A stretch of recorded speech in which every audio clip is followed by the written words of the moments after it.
Olá, seja muito bem-vindo, seja muito bem-vinda. Este é o programa Novo Mundo Convida, o seu programa que traz as informações relevantes, sempre com um embasamento não apenas científico, mas também humano e social, para saber exatamente sobre como seria o melhor tratamento quando você tem ali um familiar, um ente querido passando pela luta contra a dependência química.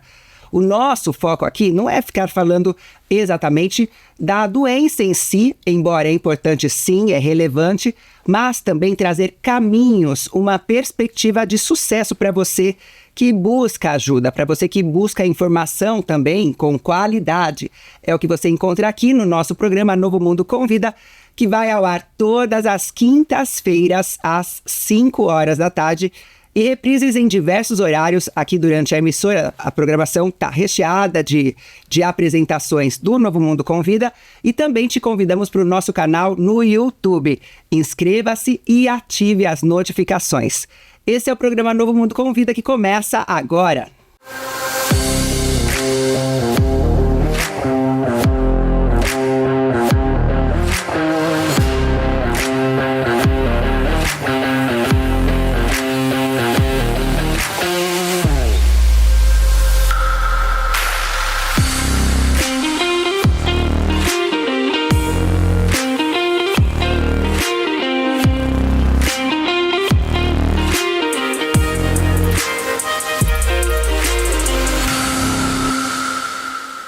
Sejam muito bem-vindos ao Novo Mundo Convida, o espaço onde suas perguntas são respondidas por especialistas na área. Aqui em nosso programa, nós mergulhamos nas jornadas e obstáculos enfrentados por aqueles que se empenham em moldar uma nova perspectiva em nossa sociedade sobre a dependência química, buscando também uma comunidade mais forte, pessoas mais compassivas e relacionamentos saudáveis quanto à dependência química. Novo Mundo Convida começa agora e hoje recebemos o doutor João Maurício Castaldelli Maia. Ele é psiquiatra e psicoterapeuta. Atua na psiquiatria do Hospital Sírio-Libanês. Também é orientador de doutorado e mestrado em psiquiatria da Faculdade de Medicina da Universidade de São Paulo, a USP, médico psiquiatra no Hospital Albert Einstein, além de um currículo muito extenso e focado até em pesquisas. Se eu fosse falar o tanto de pesquisas e o resto do currículo, eu ficava aqui todo o nosso programa falando. Então, vou parar por aqui. Tudo bom, doutor João Maurício? Seja muito bem-vindo. Tudo bem, Bianca. Olha, um grande prazer estar aqui no programa. Parabenizar a você, ao Francisco, ao Irã, pela iniciativa. Que eu saiba, é o único programa de televisão no Brasil dedicado exclusivamente ao tema da dependência química e a gente sabe, o quão as barreiras que a gente tem para ter intervenções, eu acho que, de educação ao público geral e, enfim, eu tenho acompanhado o cuidado, com o qual vocês têm conduzido o programa, os convidados, e, enfim, é um grande prazer estar aqui com vocês. E para nós, uma grande honra, até porque você dedica, assim, a sua vida a aprofundar essa questão, a trazer mais clareza. E eu percebo que você, você é tão jovem, vou chamar de você, pode? Pode. Que você é tão assim, dedicado a essa questão das pesquisas. Qual é o papel das pesquisas no contexto da dependência química, de uma vida com qualidade também, não só no que diz respeito à dependência química, mas tudo que vai abranger essa área do pensamento, da mente, das consequências também, tem toque, tem tantas coisas que envolvem, e também se você vê uma lacuna no nosso país quanto a essa abordagem, de pesquisas embasadas mesmo em método.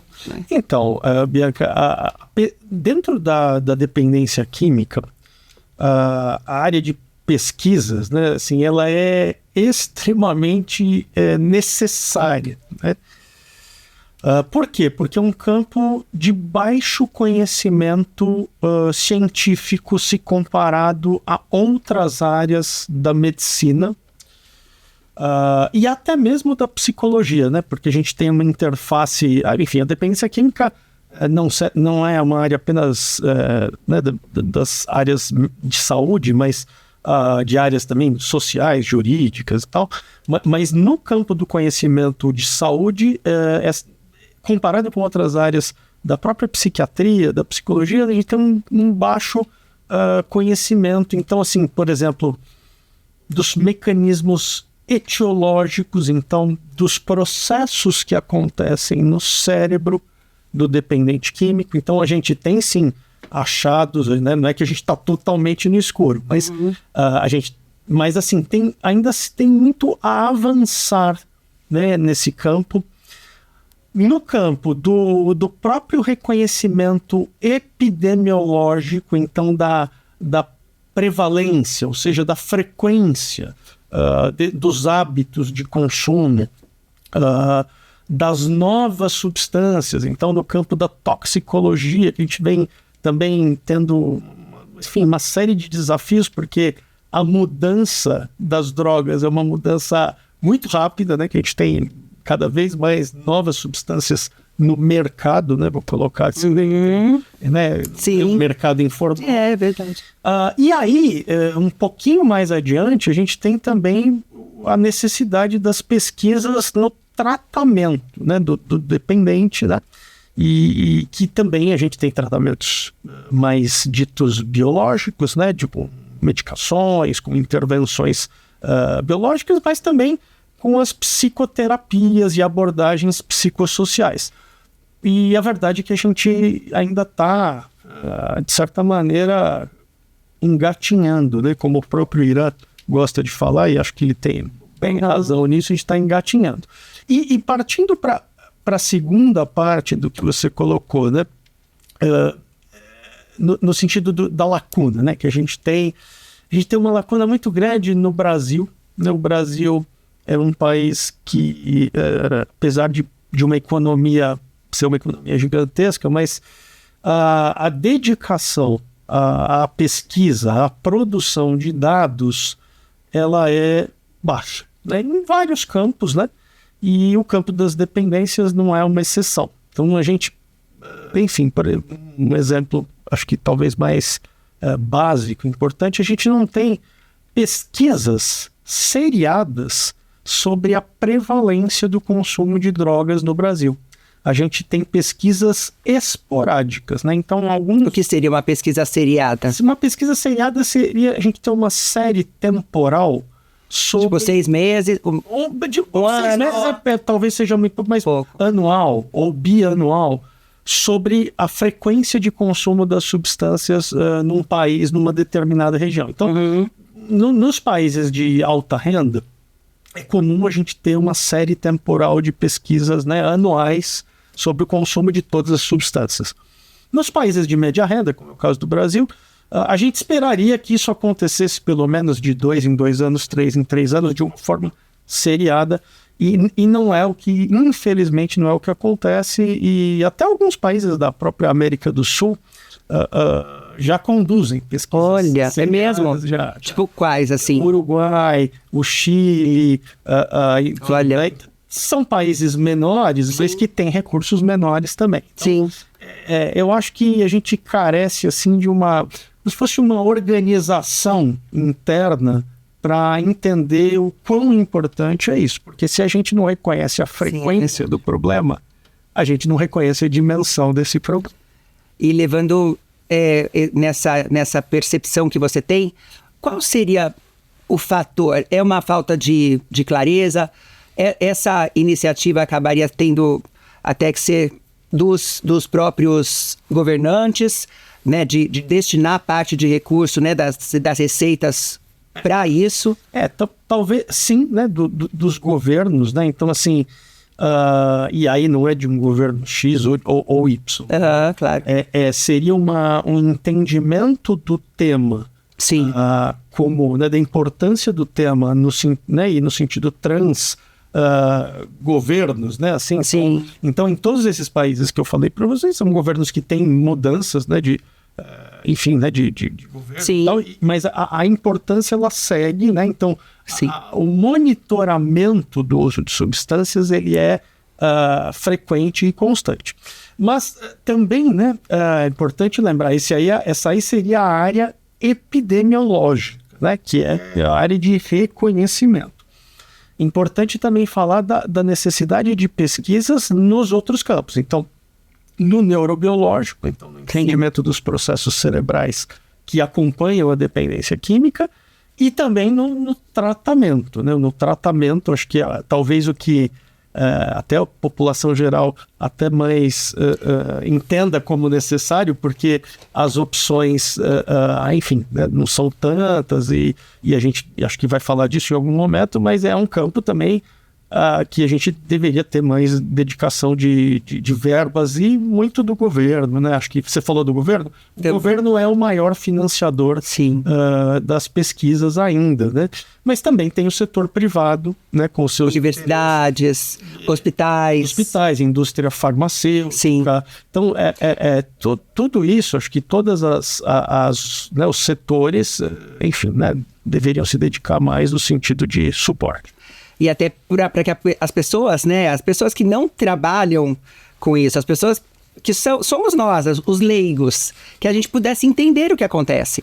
Porque daí desmistifica também a questão do caráter, né, doutor? Porque muito existe isso, o pai que trabalhou a vida inteira, ele fala, eu trabalhei a vida inteira, eu conquistei tudo honestamente e tal. Aí ele fala assim, pô, meu filho tá agora usando essa substância e não tá me valorizando todo o meu esforço, tudo que eu batalhei na minha vida, tipo, já leva para uma coisa tão emocional, tão pessoal, quando na verdade ele pode ter começado na onda da galera, na onda dos amigos, para curtir, mas aí o garoto já começa de repente a desenvolver uma dependência química. E o pai não consegue enxergar a separação que há entre... Uma coisa são os princípios que ele tem, tá lá, só tá escondido, né, nas camadas em que a droga entrou e corrompeu tudo. Mas ainda tem ali, o filho dele ainda tá lá, né? Sem dúvida. Você tocou num ponto tão importante, porque e vai muito naquela primeira área que eu falei, né, da neurobiologia, né, da fisiopatologia da dependência química. Então, assim, a gente tem que avançar de um entendimento moral, né, da dependência química para um entendimento de doença, né, de transtorno, né? Então, assim, nem mesmo a experimentação de drogas é um ato totalmente voluntário. E me explico. Dependendo do lugar onde você nasceu, onde eu nasci, onde eu convivi, da escola, a chance de experimentação de drogas vai ser maior ou menor.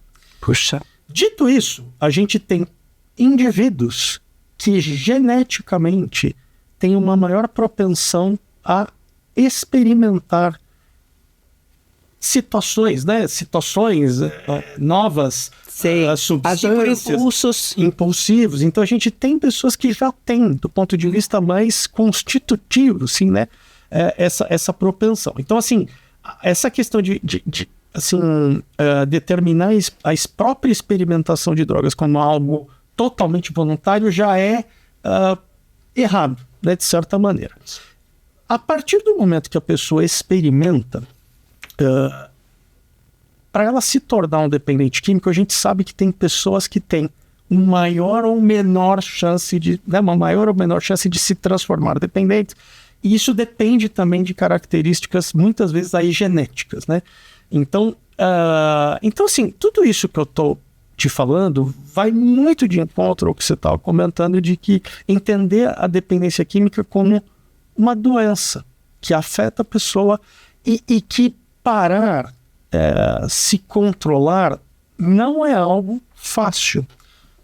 Que a gente tem tratamentos, mas existem processos neurobiológicos, e isso a gente vai lembrar muito o sistema cerebral de recompensa. Então, o que é esse sistema, né? Acho que é legal falar. Muito bom, muito bom. Então, é um sistema que memoriza os estímulos relacionados aos comportamentos de manutenção da espécie. Então, por exemplo, os comportamentos que o indivíduo deve ter quando ele está com sede, quando ele está com fome, quando ele tem um desejo sexual. Então, que são comportamentos assim, né, inerentes à vida. Uhum.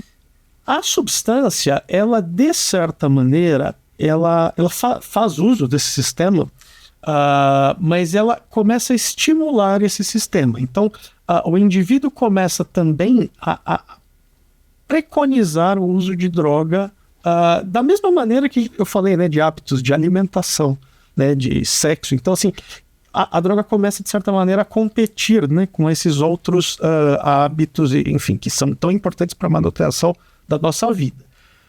Então, assim, as drogas, do modo geral, elas estimulam esse sistema, se estima, em torno de 20 vezes mais do que a sede, do que a fome. Então, por isso que a gente vê esses hábitos que nos chocam tanto, né, de uma pessoa até roubar. Sabe? Então, por que isso acontece? Porque a pessoa está estimulada a consumir a droga e aquilo dentro do cérebro se torna como se fosse uma importância vital.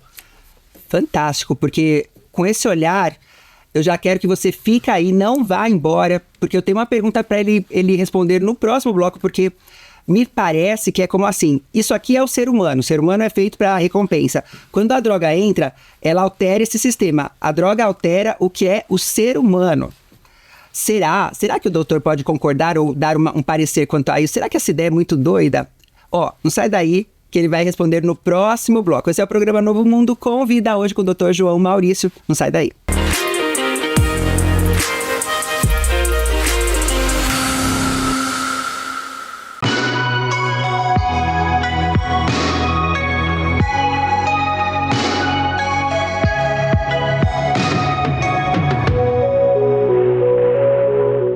Um bom ambiente de trabalho, a possibilidade de troca entre os profissionais da equipe multidisciplinar com leveza, com felicidade, com tranquilidade, isso é muito importante. Isso que faz a diferença na interação dos nossos profissionais. Eu dou muita risada, eu me divirto muito trabalhando lá. Então eu brinco, eles tiram sarro de mim, eu tiro sarro deles, a conversa é muito aberta, tenho liberdade para falar o que eu penso. Eles também têm a liberdade, muitas vezes, de dizer, não, mas o que você pensa aqui não se aplica, não dá certo, por isso. Tudo que eu penso, eu gosto de discutir. Eu gosto de discutir com o Francisco, com o Nonô, com o terapeuta, com a Sabi, muitas vezes, com a enfermeira. Tudo que eu penso, eu vou tentando trazer essas pessoas para ver se o meu pensamento está correto. Tem que comparar um pouco com o que eu escuto falar e com os meus atendimentos fora da Novo Mundo, que aí muitas vezes eu não vou ter todo esse suporte, por exemplo, de ter uma família junto para me ajudar a atender um paciente. É importante vocês saberem que aqui nós discutimos os casos. A liberdade da informação, como a Marília comentou, nós podemos falar sobre os casos, nós podemos discutir sobre eles, debruçar sobre a solução. É óbvio que existem diversos problemas, mas quando se tem essa possibilidade de conversa, de um bate-papo, de uma leveza, nós conseguimos encontrar uma direção, um caminho. E para tudo isso, o maior beneficiado é o nosso paciente. Então, quando isso se transforma numa família, é porque nós de fato queremos o sucesso do nosso protagonista, o nosso cliente, que procura o serviço da Novo Mundo.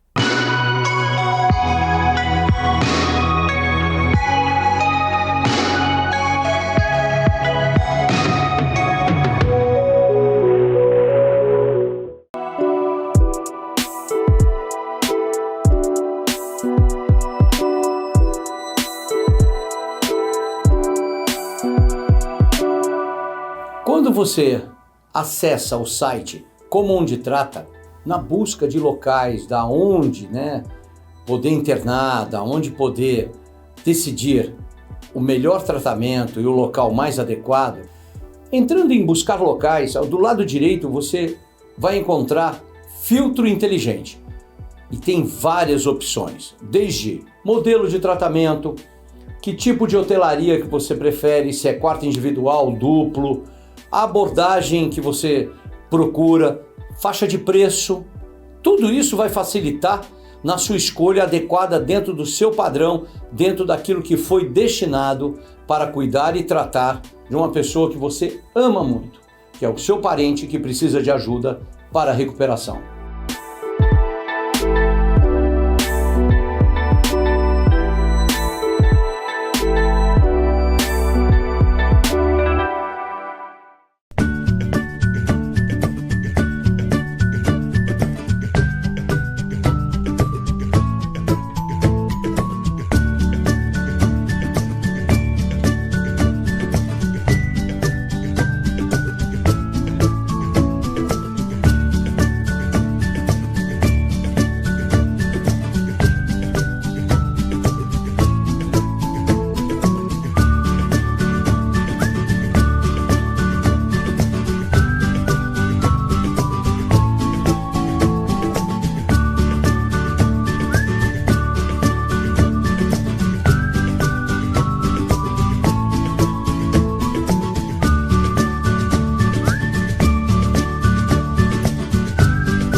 Estamos de volta ao programa Novo Mundo Convida, hoje com o Dr. João Maurício. O Dr. João Maurício aqui, ele ficou de nos responder, porque posso estar errada, mas pela explicação, olhando o que ele nos explicou, nos orientou do sistema de recompensa. Então fomos feitos para aquela recompensa, fomos feitos para isso. O ser humano foi, né, tem esse modus operandi, busca de recompensas.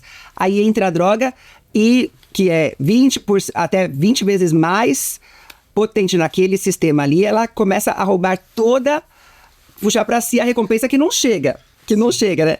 Então, quer dizer, isso seria possível até pensar que aquele detalhe de ter entrado a droga corrompeu todo o sistema de recompensas, e agora o ser humano que foi feito para aquilo já não está nem funcionando do jeito que era para funcionar, então. Sim, é legal pensar assim, porque a gente fica muito chocado, né?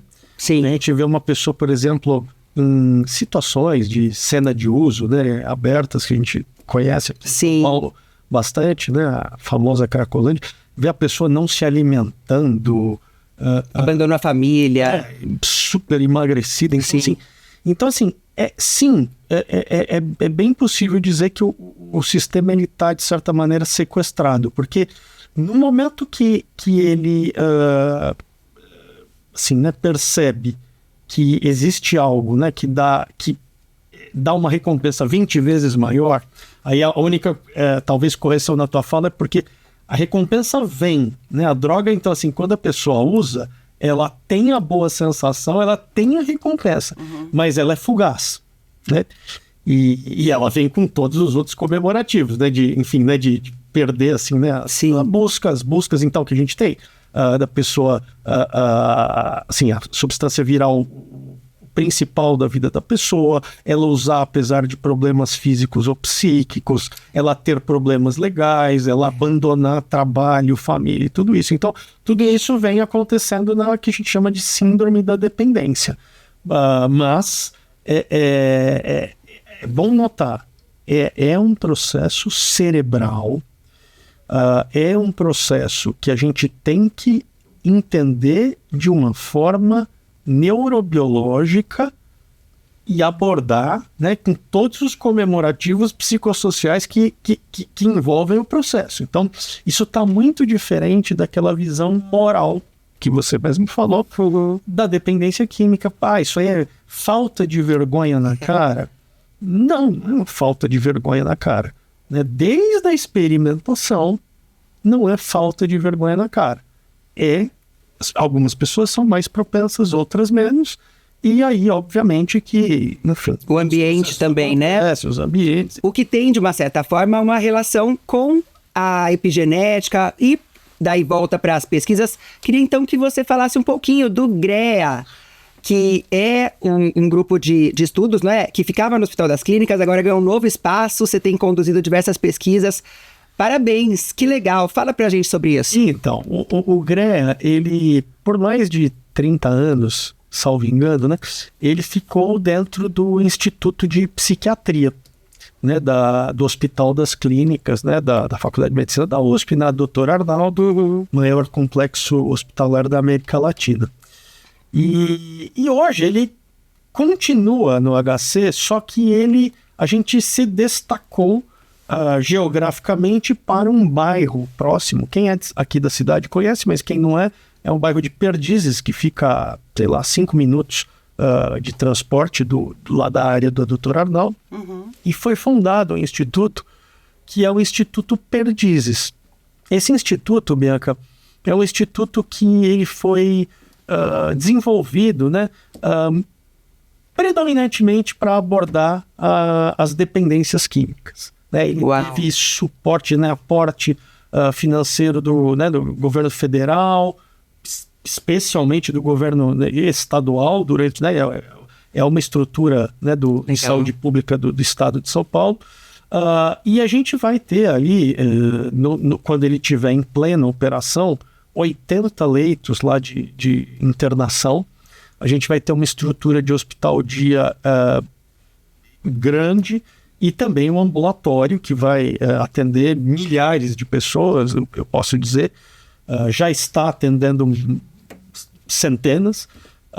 E aí, obviamente, eu como pesquisador, né, Bianca, porque a gente, né, tem os nossos interesses no ponto de vista positivo, né? Sim, eu sou diretor de pesquisa do GREA, então a gente tem fomentado a pesquisa nesse instituto desde o primeiro paciente que entrou, né, e que a gente está coletando os dados, então a gente está montando uma estrutura de dados que vai entrar no que a gente chama de ciência de dados, né? Sim. Data, né, que tem sido falado.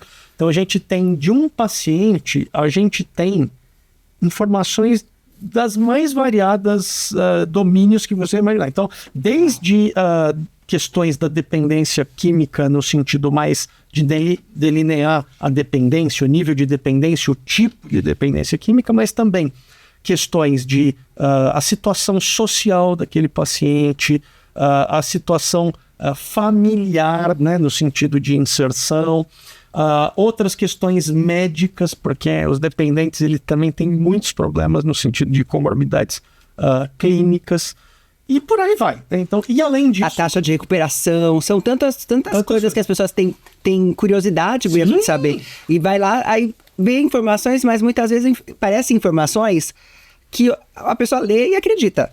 Porque não vai lá procurar a fonte, mas você vê que não está citando nenhuma fonte, não tem nada jogado ali. Não, então lá a gente... Então agora vai ter, né, com o GREA. Nós vamos poder, assim, avançar muito no que a gente chama de um campo que é da epidemiologia clínica, né? Que é justamente entender o perfil desses pacientes, o perfil completo, né? Não só de uso, mas de todos os comemorativos em volta, né? Então, como eu falei, social, familiar, de questões médicas, né?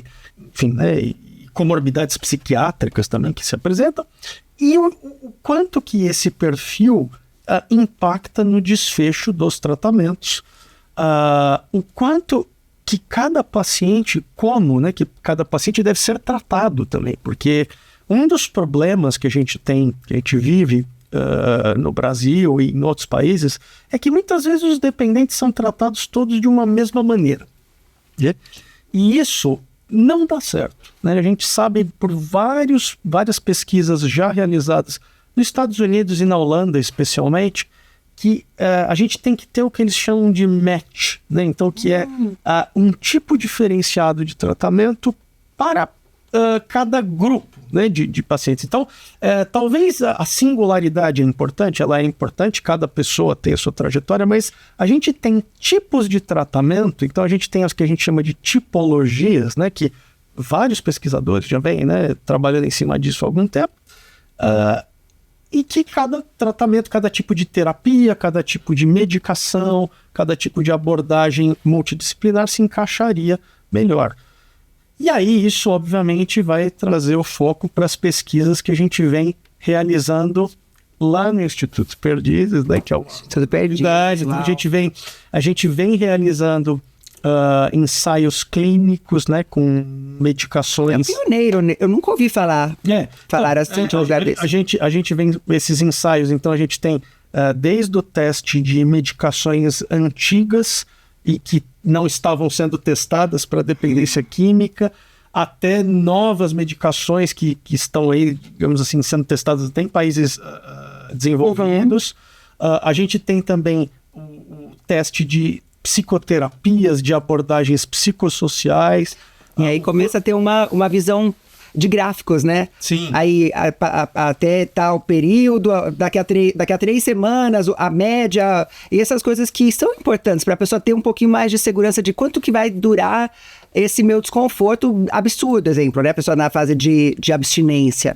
São coisas que as pessoas querem saber. Sim. Quanto tempo meu filho vai ficar lá sofrendo e me torturando, né, a mãe, me torturando, dizendo que não aguenta mais, que quer ir embora para casa, né, no tratamento e tal. Se você me permite, Bianca, eu gostaria de fazer um paralelo do tratamento na dependência química com o tratamento do câncer, né? Vou explicar. Tá. São doenças crônicas, né? Então, assim, falar cura, né, é algo um pouco utópico, muitas vezes, em muitos casos, né? E que o paciente vai ficar muito tempo, né, assim, em tratamento. Se a gente comparar as pesquisas no campo da oncologia e da dependência química, você tem um abismo, né? Então, assim, quando você está falando de câncer, você tem várias tipologias, né? Então, câncer, você deve saber. Alguém fala, seu câncer é um câncer pai de mama, mas é que tipo, né? Porque já se sabe que tem tipo que é melhor, tipo que é pior, tipo que responde a tal tratamento, tipo que responde... Na dependência química, a gente está anos-luz. Então, assim, as pessoas chegam dependente de álcool, a gente tem uma tipologia ainda muito básica, assim, né? Muito grosseira. Falar. Então, esse remédio vai fazer efeito para você? Talvez sim, por essas características das pessoas, mas você imagina o quanto que a gente tem de avanço pela frente para que a pessoa se apresente com uma dependência e a gente aloque ela para o tratamento mais adequado, mais necessário. E aí são diversas variáveis. Então, a gente tem, no GREA, como eu te falei, né, com essa estrutura de ciência de dados, a ideia é que a gente tenha tipologias cada vez mais complexas para indicar tratamentos cada vez mais individualizados. Isso é algo que a gente vê nos países desenvolvidos, né, como Estados Unidos e Europa, né, especialmente os países nórdicos, Holanda. A Holanda é muito avançada no tratamento de dependências químicas tradicionalmente.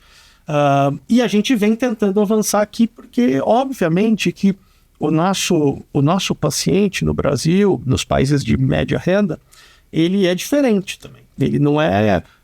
porque ele tem uma série de comemorativos sociais que muitas vezes nesses países são amenizados. Então, não dá para negar essa outra face da história, né? É verdade. Se comparar, eu tive a oportunidade de visitar unidades de tratamento na Holanda, bastante. Que legal.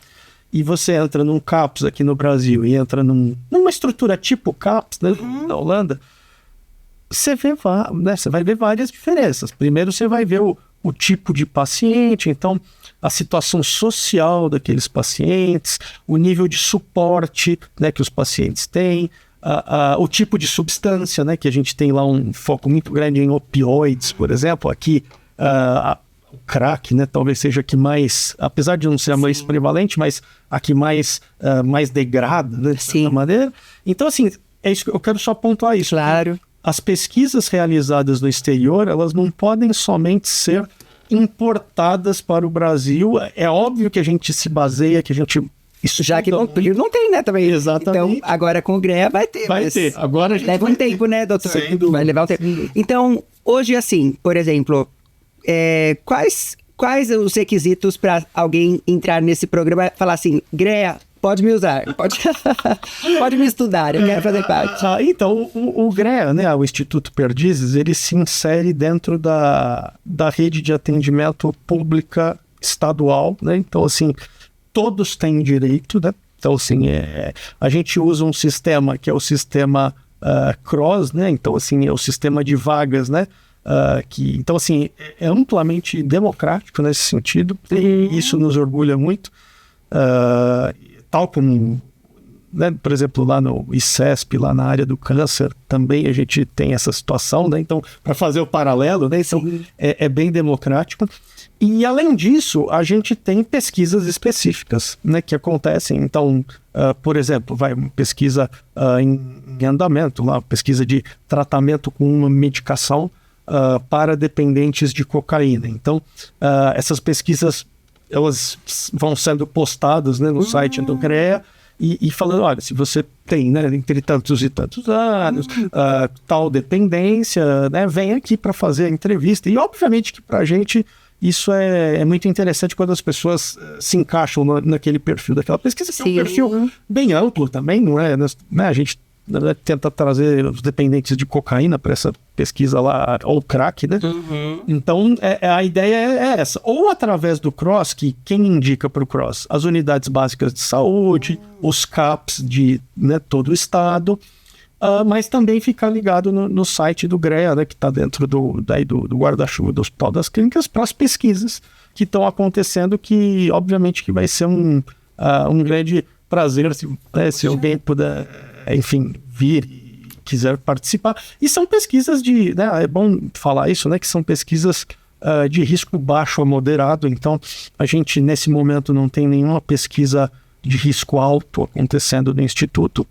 São medicações aprovadas já pelas instâncias regulatórias do Brasil, então também não é para não ficar assim uma coisa, né, de meio que um laboratório lá, não, de forma alguma, né? São medicações, algumas já conhecidas há décadas, né? A gente só está tentando utilizar na população de dependência química, e outras medicações mais novas, que aí, enfim, a gente obedece toda a regulamentação da Anvisa e do Comitê de Ética, do HC, tudo isso.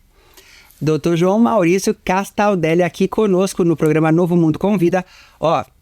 Estamos aqui ouvindo um pioneiro. Vai entrar para a história mesmo sobre essa questão tão importante que é ter dados sobre a dependência química. Que legal, você está aprendendo muito, não tá? Então faz assim, não sai daí, porque vamos para um rápido intervalo e o programa Novo Mundo Convida volta já já.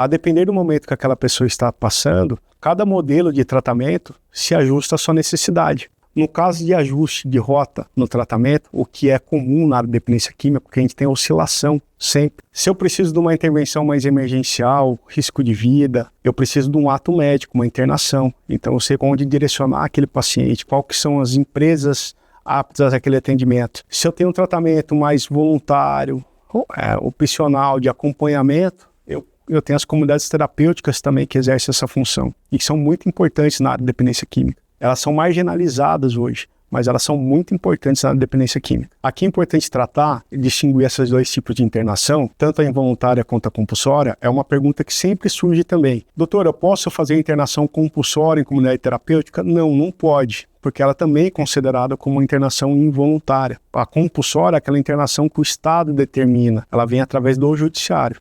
Ela é equiparada à internação involuntária, tanto a de interesse social quanto as de interesse à saúde, e aqui eu estou falando da comunidade, das clínicas médicas e hospitais especializados, são importantes.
Praticar jiu-jitsu é benéfico para a saúde física e mental, proporcionando bem-estar e uma mudança positiva na vida daqueles que praticam esse esporte.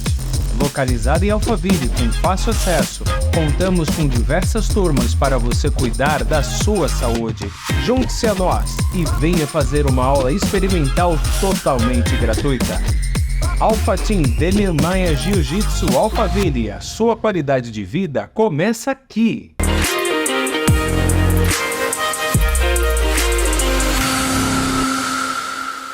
Estamos de volta ao terceiro e último bloco aqui do programa Novo Mundo Convida. Nem acredito, passou tão rápido e tantas perguntas, tanta também informação que recebemos. Ficamos felizes pelo trabalho do Dr. João Maurício Castaldelli, que tem sido mesmo um pioneiro, avançando nessa área tão necessária, urgente até. E vemos a urgência, até basta andar pela cidade de São Paulo e você percebe a urgência. É muita gente usando droga, é muita gente sofrendo. E por trás de cada um, eu sempre falo com meu filho, né? Eu tenho um filhinho de 7 anos. A gente passa, às vezes, pelo centro, até mesmo ali aquelas cenas abertas de uso, que foi um termo que eu aprendi aqui no programa. A gente falava Cracolândia, e aí a doutora Eliana, ela trouxe assim... Não é cena aberta, não é Cracolândia, porque dá a impressão de que é uma festa, que é um parque de diversões, e aquelas pessoas estão aprisionadas, estão sofrendo. Então a gente usa esse outro termo, e aí eu levei também para a minha audiência da rádio, porque eu vejo a importância de usar alguns termos adequados, como também ela falou, o alcoólatra. A gente não usa mais esse termo alcoólatra porque vem de idólatra, e o cara não idolatra o álcool, o cara tá escravizado pelo álcool. Então são coisas que fazem sentido. E eu falo pro meu filho, filho, essas pessoas estão aí porque elas não conseguem sair. Se elas pudessem, elas saíam dessa vida. Aí eu falo, por trás de cada um desses aí, a maioria deles tem uma família, tem uma mãe que tá chorando e orando por eles. Então, para trazer um pouquinho mais até desse olhar pro meu filho, que eu vejo que há um esfriamento mesmo do amor das pessoas, né? Desse olhar pro próximo. E nos preocupa. O que você vê até a relevância que essas pesquisas que hoje você tem conduzido, liderado, para chegar, né, de uma certa forma, e até ajudar essas pessoas que estão nessas cenas abertas de uso a uma perspectiva futura, daqui de repente, não sei quantos anos, 10 anos talvez, de alguma melhora? Ou como você vê o quadro assim, quando olhamos para o futuro? O quadro, assim, quando você passa por uma dessas cenas abertas de uso, né? Acho que a mais famosa é aqui do centro de São Paulo, aqui no país, né? Lembrar que essas cenas, elas acontecem em outros países, né? Em outras cidades do Brasil, mas acho que pra gente aqui no Brasil essa é a mais famosa e mais chocante, né? Ali é um estado final de muitas situações, né? E que acaba sendo dominado, de certa maneira, pela dependência de crack, mas não só de crack, de outras substâncias e de uma série de situações sociais e que, enfim, que acabam acontecendo ali. Eu acho que existe sim uma maneira, né? Não é uma maneira fácil, nem, né? Não é algo assim do dia para a noite, né? Acho que a gente já teve pessoas muito, enfim, professores da USP, professores da Unifesp, que eu admiro muito e que já tentaram abordar a questão, e os setores, né? Não só os nossos professores da área médica, mas setores sociais, setor jurídico, né? E da segurança, né? A resposta para aquela situação, a maneira, obviamente que não é simples, mas ela existe. Eu acho que muito aprendizado foi ganho, né, em todos esses anos de pesquisa ali na região.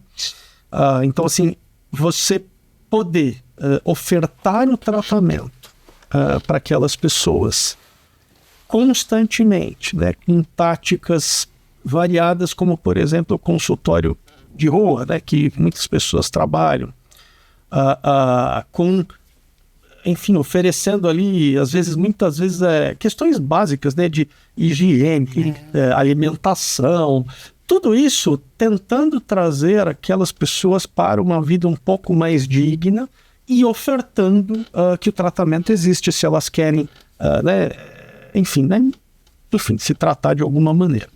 Obviamente que a gente tem uma questão bem complexa de o quanto que aquelas pessoas vão aceitar isso. E aí a gente tem correntes divergentes, né, no Brasil pensando sobre isso e em outros países também. E acho que o debate tá posto, sim, né? E aí é algo que a gente tem evoluído. Mas existe, assim, de modo geral, existe tratamento para dependência química, né? Então, sim, a gente tem o que a gente chama dos níveis de tratamento, né? A gente tem modelos globais, eu acho, né? Então a gente tem desde aqueles modelos de 6 níveis, né, que a gente fala, né? Então que a gente prevê, né, desde a prevenção, né, no nível 1, até os tratamentos ambulatoriais mais intensivos no nível 2, 3, chegando a uma situação de hospital dia ali, internações curtas ali no nível 4, e até passando pelas internações, né, mais residenciais, né, tratamentos residenciais mais longos, em comunidades terapêuticas, e até no 6º nível a redução de danos, né, para indivíduos já numa situação que já passaram, são refratários, né, aos tratamentos, né. Então, mas sim, existe um caminho, né, eu acredito muito nisso. Acredito que a gente tem muito pouco, sabe, Bianca? Então, assim, quando a gente olha a rede de atendimento, por exemplo, comparando 2 cidades que eu tive a oportunidade de ver, que é Amsterdã, na Holanda, e São Paulo. A gente tem redes de atendimento para dependência química praticamente semelhantes em termos de número de profissional e número de dispositivos, só que a gente tem aqui uma população 12 vezes maior. Então é basicamente isso. Então nós estamos falando de falta de recurso, né? E que também eu entendo que se a gente for comparar Amsterdã e São Paulo em outras questões não de dependência química, a gente também vai ter um degrau, né? Então não é que eu acho que é exclusivo da dependência, mas na dependência química a gente sofre o que a gente chama de um estigma estrutural. Então a gente recebe progressivamente, sistematicamente, menos recursos que as outras áreas. Então a gente tem que lutar por isso, mas assim, sim, ofertando o tratamento, pela minha experiência, né, pessoas em situação sendo aberta, oferta um dia, oferta o outro, não quero, de repente no 3º dia quer, porque a intenção de se tratar, isso o meu colega Iran Ravache sabe bem, né, que a gente já discutiu bastante, ela é flutuante. Então ela não é igual todo dia. Tem dia que ela está... Tem um momento, né? Uma janela que abre e vai fechar rapidinho. Qual que é o nosso papel, eu acho, como profissional de saúde? É ofertar sempre. Porque em algum momento, a gente, da minha experiência... Onde é legal isso. Por quê? Porque é o momento que a pessoa está sofrendo mais. Então está sofrendo por causa de alguma intoxicação da droga, uma abstinência da droga, um problema físico. Então... Se a gente fez, né, fez lá uma coisa que nunca faria se não fosse por causa desse vício, aí, né, tá se sentindo tão frágil e tão deteriorado, né, percebe a deterioração moral, física também. Então eu acho que se a gente pensar no tratamento ofertado frequentemente, com esses níveis, respeitando esses níveis, entendendo em que nível que cada pessoa está, e dando o suporte psicossocial, né, trazendo a família, que muitas vezes a família está muito distante desse paciente, porque ele está numa cena, por exemplo, cena aberta de uso. Às vezes as pessoas nem sabem que a pessoa está lá, a pessoa está desaparecida, isso é muito comum.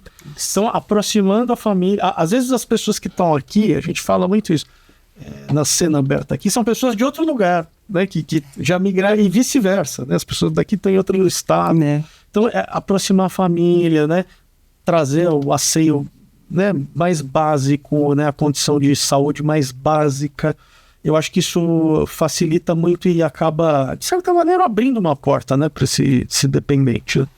Doutor João Maurício, se não houvesse uma restrição de verba, de recurso, tô aqui, vou falar para você falar qual seria o seu sonho, tá? Não tivesse limitação de recurso, não tivesse limitação de pessoas. O que você quisesse, eu quero fazer um teste com pessoas viciadas que estão no uso da cocaína, quero saber o papel da espiritualidade, isso aqui, exemplo. Porque a gente vê diversas pesquisas assim, né? Quanto que aquilo lá contribuiu? Qual seria o seu sonho que você fala assim, puxa, eu queria muito poder pesquisar isso aqui? Que você pudesse ter, não tivesse limites, Perfeito. o céu fosse o limite. Como seria a sua pesquisa dos sonhos? A dos sonhos. Eu acho que nesse momento, cara, eu vou voltar para a história da tipologia, tá? Então, assim, do meu sonho, tá? Seria que a gente tivesse no Brasil uma grande rede de todos os centros de tratamento para dependência. Isso não só aqui em São Paulo. Em São Paulo a gente tem aqui a USP, mas é bom a gente falar, né? Tem nossos colegas da Unifesp super desenvolvidos, com dois grupos fortíssimos, pessoal da Federal do Rio Grande do Sul, que historicamente faz pesquisas maravilhosas, e dos outros centros, mas de montar uma grande estrutura de ciência de dados com os dependentes brasileiros em tratamento e em busca de tratamento, coletando não só as variáveis que eu falei, né, não só, né, mensuráveis na questão comportamental, mas também biológicas, para a gente determinar as tipologias desses dependentes. Então, tentar avançar o campo no sentido de entender qual o melhor tipo de tratamento para cada tipo de independente. Eu acho que isso está distante ainda nesse momento. Como eu te falei, eu gosto de fazer aquele paralelo com a oncologia, né? Então eu vejo o pessoal da oncologia com inveja, de certa maneira, uma inveja branca, porque estão na deles, mas eu queria ter, assim, uma caracterização melhor, sabe, daquele caso, quando chega, da gente até fazer exames neurobiológicos, né, colher um sangue, ver, falar, puxa, esse cara é daquele dependente do tipo A, B, C, e esse aqui, o legal para ele é que a gente tivesse isso aqui. Porque o que eu sinto muito neste momento ainda é um tratamento muito genérico, né? Então, é algo que eu acho que... E a gente vê, né? Quem é o profissional que trabalha na área, ele vê que, às vezes, o que funciona para um muito bem, não funciona para outro. Então, a gente vê isso, assim, seguidas vezes, né? Olha. Não adianta generalizar, porque você tem que ter algo um pouco mais... enfim, desenhado para aquela pessoa. Mas esse seria o meu sonho, né? Legal. Eu acho que outros pesquisadores teriam outros sonhos, mas eu, como trabalho muito na interface da epidemiologia com a clínica, esse seria o meu grande, enfim, né? Tentar encontrar uma epidemiologia mais acurada. Tá vendo? Olha que legal. Imagina, a gente vai estar aqui torcendo para que você seja potencializado nesse seu trabalho, nessa sua missão de vida. Então, parabéns pelo pioneirismo também, pela dedicação. E queria te pedir que, nessa reta final aqui do programa, que passou rapidinho, né, doutor? Nem parece que a gente está aqui conversando já faz 1 hora. Queria te pedir que você deixasse uma mensagem, por favor, para o nosso telespectador.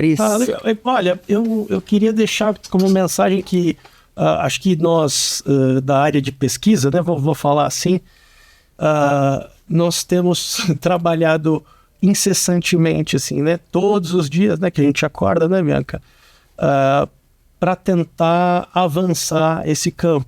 E os tratamentos existem, então não é que eles não existem, existem tratamentos disponíveis na própria rede pública e privada, né, do Brasil.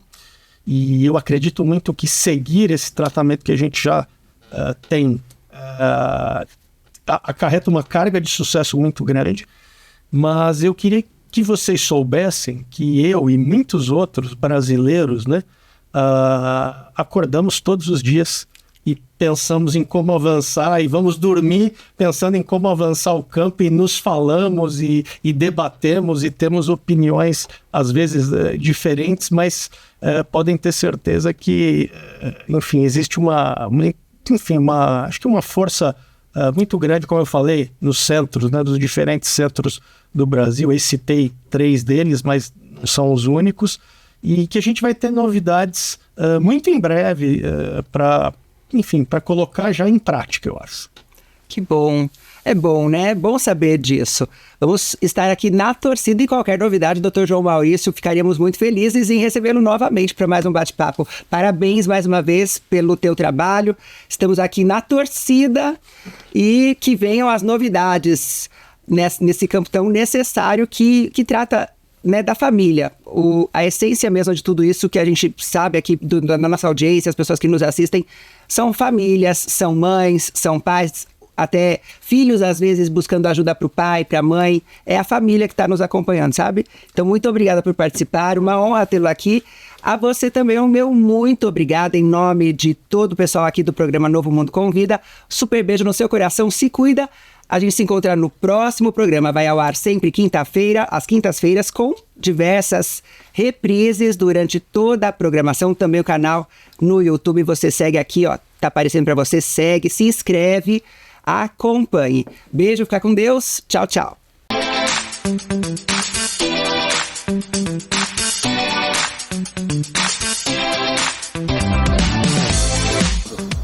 Olá, muito prazer. Eu me chamo Francisco Zanetti, sou gestor comercial do Novo Mundo Centro Terapêutico e gostaria de apresentar a vocês a nossa equipe multidisciplinar e a nossa infraestrutura.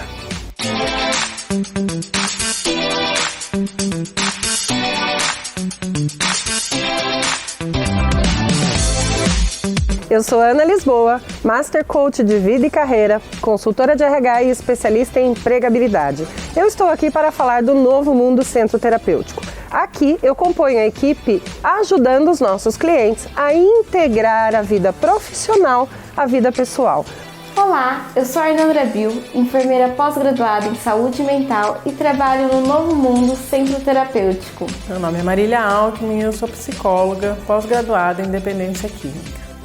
O paciente que procura o Novo Mundo Centro Terapêutico, ele sim vai fazer a desintoxicação e sua reabilitação, mas também a reinserção social.